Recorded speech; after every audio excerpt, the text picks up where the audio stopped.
रहीम अस्सलाम वालेकुम नाज़रीन, उम्मीद करता हूँ आप तमाम लोग खैरियत से होंगे। इस व्लॉग के अंदर बिफोर इट के मैं स्टोरीज की जानिब आऊँ, मैं पहले गोशगुजार कर दूँ। जब भी मैंने कभी गाड़ी से व्लॉग किया है तो नीचे कुछ हमारे भाई क्रिटिसाइज कर रहे होते हैं कि आप फ्लॉन्ट कर रहे हैं, आप गाड़ी में बैठकर व्लॉग कर रहे हैं एवरीथिंग।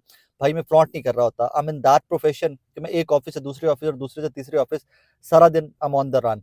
सो अभी भी मैं एक जगह पहुंचा हूँ, मेरे पास टाइम था तो स्टोरी अच्छी थी, मैंने कहा मैं व्लॉग कर दूँ क्योंकि मैंने फ्री होना यहाँ से कोई 10-11 बजे रात के होना था। एनीवेज, फर्स्ट स्टोरी कि जनाब पाकिस्तान तहरीक इंसाफ के ऊपर कब्जे की एक और अटेम्प्ट, और इस दफा अटेम्प्ट तगड़ी अटेम्प्ट है। क्या कब्जा इस तरह मुमकिन है, उसके ऊपर बात करते हैं। सेकेंडली, सलमान अकरम राजा साहब जो है पाकिस्तान तहरीक इंसाफ के लाहौर से उम्मीदवार और सुप्रीम कोर्ट के लॉयर, बड़े नोन लॉयर हैं। उन्होंने एक दरखास्त दायर कर रखी थी अपने आज़ाद उम्मीदवार डिक्लेयर होने के खिलाफ, उसका फैसला भी आ गया। थर्डली, पाकिस्तान तहरीक इंसाफ की मुनहरिफ खातून उज़मा कारदार साहिबा, जिन्होंने मुस्लिम लीग नून ज्वाइन कर ली थी, आज उनके साथ कुछ एक छोटा सा मिसहैप हुआ है। मेरे जैसे बंदे के लिए तो काफ़ी बड़ा मिसहैप था, लेकिन चलें पॉलिटिक्स में ये छोटा सा मिसहैप है। मैं वो भी आपके सामने रख देता हूँ। Let's start with Pakistan Tehreek Insaf के ऊपर कब्जा।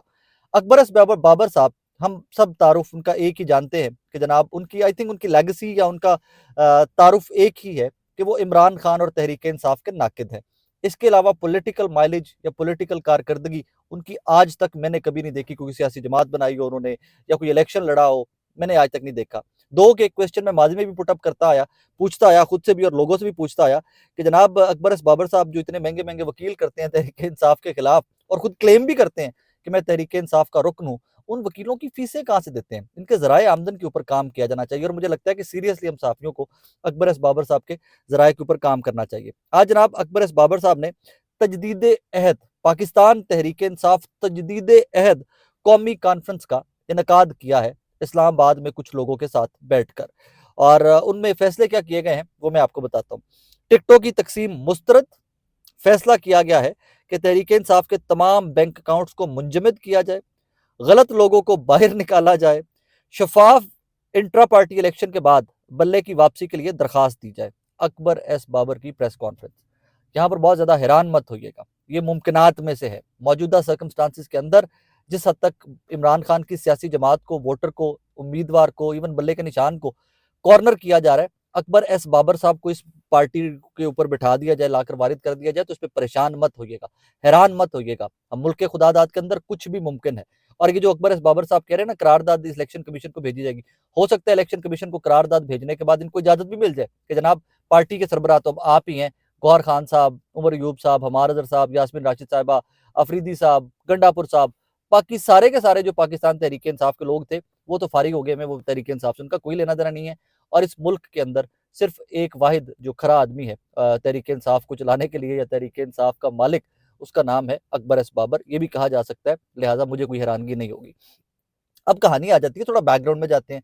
मुशर्रफ साहब के दौर के अंदर पीपल्स पार्टी को भी तोड़ा गया था। पीपीपी से 4 पीपीपियां बना दी गई थी, पीपीपी पार्लियामेंटेरियन बना दी गई थी। आज एक बिलावल साहब के पास है, एक जरदारी साहब के पास है। इसी तरह आप अकबर बाबर साहब कुछ भी कर लें। लोगों ने कहानी स्टार्ट कहां से हुई कि जी इमरान खान जेल में हो तो नून लीग की इलेक्शन कैंपेन बहुत तगड़ी हो सकती है, वो जेल में चला गया और जेल में जा ही नहीं सकता जी, ये तो पता नहीं क्या क्या करता है। ये 2 दिन इमरान खान जेल में निकाले, वो सुकून से बैठा जेल में चिल कर रहा है, अपना टाइम गुजार रहा है। आगे चलें कि जी आज से 6 महीने 8 महीने पहले लोगों ने परवेज खटक साहब, फैसल वावडा साहब, राजा रियाज साहब ने कहना स्टार्ट कर दिया जी बल्ले का निशान नहीं होगा। यहाँ तक कि कुछ सोर्सेज ने हमें ये भी रिपोर्ट किया, कुछ जो बाखबर लोग थे उन्होंने कहा जी कि ये परवेज खटक साहब तो बल्ले का निशान होते ही इलेक्शन में नहीं उतरेंगे। तो जब वो इलेक्शन में उतरे हैं तो उसका मतलब है कि उनको कोई श्योरिटी है कि बल्ले का निशान नहीं होगा। लीगली है, कहीं से है मुझे नहीं पता उसका, लेकिन ये लोग बात करते थे। बल्ले का निशान भी चला गया। उसके बाद अभी मौजूदा सर्कमस्टांसिस के अंदर इमरान खान साहब जेल के अंदर, पूरी पार्टी जेल के अंदर, बाकी जो रहनुमा जेल के अंदर नहीं है वो इस टाइम के ऊपर they are not, they are on the run. उसके बाद बल्ले का निशान जा चुका। आज़ाद उम्मीदवारों की इस हद तक कंफ्यूज किया गया कि जिन उम्मीदवारों को तहरीक इंसाफ ने कहा कि हम उनकी हिमायत करते हैं, उनके भी वेबसाइट एक फेक बनाकर कंफ्यूज करना स्टार्ट कर दिया गया लोगों को। इससे आगे प्रोपोगंडा तहरीक इंसाफ के खिलाफ पॉसिबल ही नहीं है। बट मैं आपको दावे से कह सकता हूँ, नवाज शरीफ साहब, जरदारी साहब और अकबर बाबर साहब तीनों एक से एक, सिर्फ एक इलेक्शन की सीट के ऊपर, एक नेशनल असेंबली सूबाई सीट या इवन काउंसलर के हल्के के ऊपर, तीनों मिलकर अकबर बाबर को खड़ा कर दे क्या जी अकबर बाबर नून लीग का भी, पीपल्स पार्टी का भी मुतफिका कैंडिडेट है, मुकाबले के ऊपर तहरीक इंसाफ के एक कारकुन को, आम कारकुन को इमरान खान कह दें कि जी मेरा कारकुन ये है, मैं आपको दावे से कह रहा हूं कि वो जीत जाएगा। अकबर एस बाबर साहब की ये स्टैंडिंग है पॉलिटिकल। लेकिन ये वो जहां पर खेल रहे हैं, जिस जो प्लेइंग फील्ड उनको दी गई है, बस वो खेलते जा रहे हैं उसमें आके। इसमें मतलब मैं फर्दर तबसरा इसके ऊपर क्या करूं कि he is no one politically, he is no one. बहुत बाइज्जत आदमी होंगे, बहुत मोतबर आदमी होंगे, but politically he is no one. आगे बढ़िए तो सेकंड खबर, सलमान अकरम राजा साहब को आजाद उम्मीदवार करार देने के खिलाफ दरखास्त पर महफूज फैसला सुना दिया गया।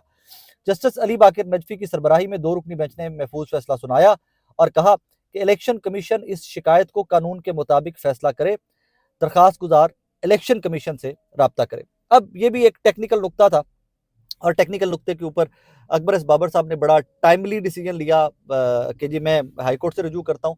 बट इवेंचुअली निकला यहाँ से भी कुछ नहीं है। इलेक्शन कमीशन चले जाए, इलेक्शन कमीशन जब दिल करेगा सुनेगा, जब दिल करेगा नहीं सुनेगा। कहानी क्या थी कि इसके बाद, इलेक्शन के बाद, क्या तहरीक इंसाफ के हिमायत याफ्ता उम्मीदवार जब जीतेंगे तो क्या वो तहरीक इंसाफ के मेंबर होंगे या वो इंडिपेंडेंट होंगे? अगर इंडिपेंडेंट होंगे तो ऑब्वियसली वो राइट लेफ्ट होंगे। और ये पाकिस्तान की सियासत के अंदर अब डेली डिस्कस हो रहा है। बड़े बड़े नाम जो बाखबर नाम है वो कह रहे हैं कि इलेक्शन के बाद तहरीक इंसाफ के उम्मीदवार राइट लेफ्ट हो सकते हैं और वो हो जाएंगे। और सियासी जमातों में उनका रास्ता रोकने के लिए ये टेक्निकल पॉइंट था जिसके ऊपर तहरीक इंसाफ ने अमल दरामद किया। सलमान अकरम राजा साहब गए लाहौर हाईकोर्ट, लेकिन वहां से कोई दाद रसी आज सच नहीं हो सकी। बल्कि कुछ रिमार्क्स जो थे आज वो तो देखें तो तहरीक इंसाफ के लिए डिसहार्ट करने वाले रिमार्क्स थे कि अगर हम इनको कह देते हैं कि ये आज़ाद नहीं है तो फिर तो उनके पास बल्ले का निशान ही नहीं है। अगर हम कहते हैं कि तहरीक इंसाफ के उम्मीदवार हैं सलमान अकरम राजा साहब, तो फिर तो इनके पास बल्ले का निशान ही नहीं है। और अगर बल्ले का निशान नहीं है तो फिर ये इलेक्शन ही नहीं लड़ सकते। और यही फिर इंप्लीमेंट हो जाना था तरीकाकार बाकी तमाम उम्मीदवारों के ऊपर भी। बहरहाल ये भी तहरीक इंसाफ के लिए कोई अच्छी खबर नहीं है, क्योंकि जो जो चीज़ भी इलेक्शन कमीशन की तरफ डाइवर्ट कर दी जाए फिर वो कहानी यू अंडरस्टैंड, उसमें मुझे ज़्यादा बात करने की बात करने की उस पर बहुत ज़्यादा जरूरत नहीं है। वो अंडरस्टूड है कि मैं नहीं कहता कि इलेक्शन कमीशन बायस्ड है, मैं नहीं कह रहा, लेकिन action speak louder than words. So जो एक्शन स्पीक कर रहे हैं इलेक्शन कमीशन के as organize as a constitutional entity, उसके ऊपर बात क्या की जाए। फाइनली जी उस्मा कारदार साहिबा, पाकिस्तान तहरीक इंसाफ के लिए बड़ी काविशें थी इनकी। मैं रिपोर्ट करता हूँ लाहौर से, मैंने इनको बड़े जलसे जुलूसों में तहरीक इंसाफ की कॉन्फ्रेंस में 18 से पहले देखा हुआ है। 18 से पहले भी इवन जहाँ पर इमरान खान साहब होते थे उस्मा कारदार साहिबा वहां पर होती थी। फिर वक्त बदला, उस्मा कारदार साहिबा बदली और वो तहरीक इंसाफ से मुनहरिफ होकर PMLN में चली गई। और PMLN ने उनकी उस मुनहरिफ होने की कीमत राजा रियाज साहब के साथ, नवाब शेर वसीर के साथ देते हुए उनको फिर मखसूस नशिस्तें जो हैं उनकी लिस्ट के अंदर डाल दिया हुआ है। और वहां पर नंबर डाला है इनका कि गालिबन ये MP दोबारा बन जाएंगे। आज मरियम नवाज साहबा का एक जलसा जिसमें ख्वाजा इमरान नज़ीर साहब नजर आ रहे हैं, मरियम नवाज साहबा नजर आ रही हैं, बाकी लीडरशिप शाइस्ता परवेज मलिक साहबा नजर आ रही हैं, मरियम औरंगजेब साहबा नजर आ रही हैं। वहां पर एक मिसहैप हुआ है उस्मा कारदार साहिबा के साथ।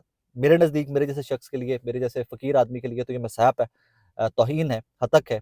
लेकिन सियासतदानों के लिए है कि नहीं मुझे नहीं पता, लेकिन मैं रिपोर्ट कर देता हूँ और साथ कोशिश करता हूँ कि आपको वीडियो भी दिखा दूँ।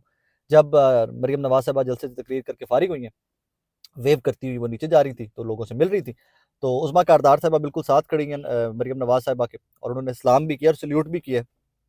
बट मरियम नवाज साहिबा ने रिस्पॉन्ड नहीं किया। जिस तरह जानबूझ के बंदा इग्नोर करता है, कुछ उनके बिल्कुल साथ फुटेज में दिखाता हूँ आपको, साथ बिल्कुल साथ खड़ी हुई थी। ये पॉसिबल नहीं है कि उनको नजर ना आई हो।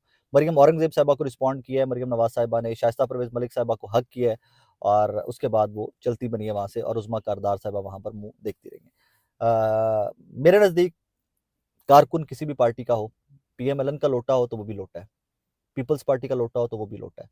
सियासत नजरियात की होनी चाहिए, जमहूर नजरियात के पीछे चलना चाहिए, ना कि आज इधर से कल उधर से परसों उधर। मैं ज़ाती तौर के ऊपर इस चीज़ के बहुत सख्त खिलाफ हूँ।